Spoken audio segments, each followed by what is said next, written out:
La présentation, l'ordre des présentations est un peu contradictoire avec les préconisations d'ingénierie système, puisqu'on a d'abord commencé par présenter une solution physique. Après avoir la solution physique, on a réfléchi à quelle aurait pu être la modélisation logique. Et maintenant, je vais vous parler de la modélisation fonctionnelle et des exigences. En ingénierie système, d'abord, on commence par les exigences pour comprendre le besoin du client. On fait une modélisation fonctionnelle pour déduire les fonctions que le système doit fournir pour répondre aux exigences clients.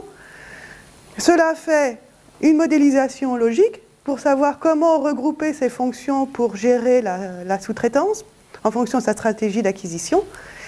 Et lorsque les sous-traitants ont répondu et qu'on est d'accord sur une solution physique proposée par un sous-traitant, eh bien, on arrive donc à la modélisation finie avec les modèles 3D à éléments finis justement. Ces travaux-là ont été poursuivis après le projet O2M, mais sur la base de réflexions qui avaient été effectuées dans le groupe O2M SP3 que nous avons animé avec SupMeca. Donc, le prédimensionnement s'est fait en deux phases. C'est un peu la deuxième phase que vous a montré Christophe. Mais la première phase, avant d'arriver à une solution logique, a été d'analyser les exigences de notre client. Dans notre jeu de rôle, notre groupe se mettait au niveau de l'intégrateur du groupe motopropulseur et notre client favori, dans ce jeu de rôle, était tenu par Renault. Donc Renault nous a donné un ensemble d'exigences dans un cahier des charges avec un profil de roulage. Et nous avons dû décliner ces exigences pour savoir quelles étaient les performances attendues du groupe motopropulseur et ensuite, après une étape d'architecture, les performances attendues des différents sous-systèmes. Ces sous-systèmes étant donc la machine électrique, le calculateur et les différents adaptateurs de puissance. Voilà. Merci beaucoup.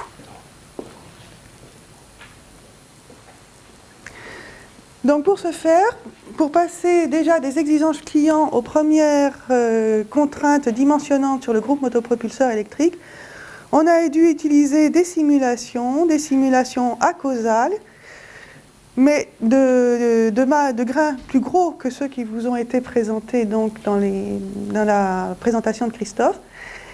Et pour faire ces simulations, nous avons utilisé des techniques de modélisation apportées par le langage XML, qui est le langage que nous avons utilisé pour effectuer la modélisation fonctionnelle de notre système.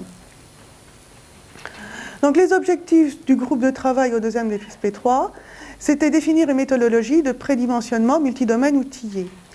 Donc nous avons défini cette méthodologie, et cette méthodologie, nous l'avons expérimentée dans deux environnements, dans un environnement 6ML, et sur plateforme CATIA V6.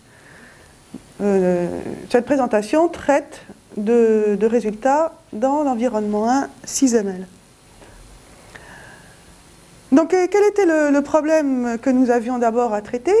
C'est que notre client nous avait donné un ensemble d'exigences, et par rapport à ces exigences, eh ben, il fallait déjà qu'on soit capable d'estimer le rendement attendu de notre groupe motopropulseur pour satisfaire une autonomie véhicule demandée par le client sur un profil de roulage fourni par le client selon une plage de masse du véhicule estimée par le client. Pourquoi avons-nous dû faire ce travail-là? Normalement, si notre client avait vraiment appliqué une démarche d'ingénierie système, il nous aurait donné une plage d'exigence pour le rendement de notre GMPE, mais il ne l'avait pas fait et nous a délégué le travail, en quelque sorte, à sa place. Donc voilà le problème. Le problème a été exprimé sous forme 6ML. Je vais vous l'expliquer. Nous avons ici un véhicule qui a une masse et qui va avoir une vitesse instantanée sur un certain profil de roulage. Et ce véhicule, eh bien, il a deux exigences. Il a une exigence de masse. La masse doit être comprise entre, on nous a donné une exigence entre 800 et 1200 kg, petit véhicule, et puis il a une exigence d'autonomie. Là, nous sommes à un niveau véhicule, et ces exigences qui portent sur le véhicule sont en fait des exigences qui sont des exigences du marché, des exigences marketing. Notre constructeur fait ou délègue une architecture système, et de son architecture système déduit des constituants. Donc là, dans les constituants qui nous intéressent pour notre calcul de prédimensionnement, nous avons quoi? Ben, bien sûr, je suis dyslexique, notre groupe moteur de propulseur, qui doit avoir un rendement qui puisse satisfaire l'exigence d'autonomie en fonction des masses prévues. Et puis, d'autres sous-systèmes. Donc, un sous-système qu'on appelait transmission et liaison sol, qui a en gros le différentiel et la liaison sol. Donc, la liaison sol nous implique un coefficient de frottement, avec l'adhérence des pneus. Une caisse, qui, de par sa forme, nous donne un coefficient de pénétration dans l'air. Les auxiliaires, qui consomment aussi sur la batterie. Et puis la batterie qui, elle, a une capacité.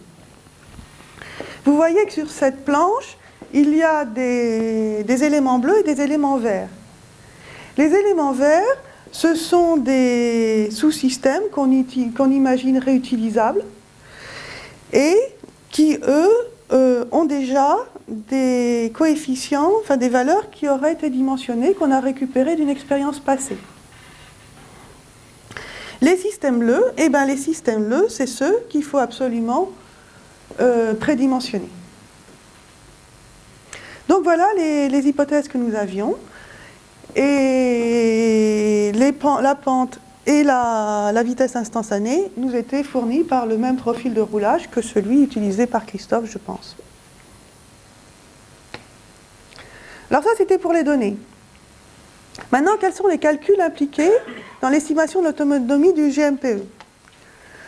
Eh bien, l'autonomie, on va calculer, au fur et à mesure que le système roule, on va vider la batterie. Et en fonction de la capacité initiale de la batterie, on va voir combien de kilomètres on peut rouler. En fonction de notre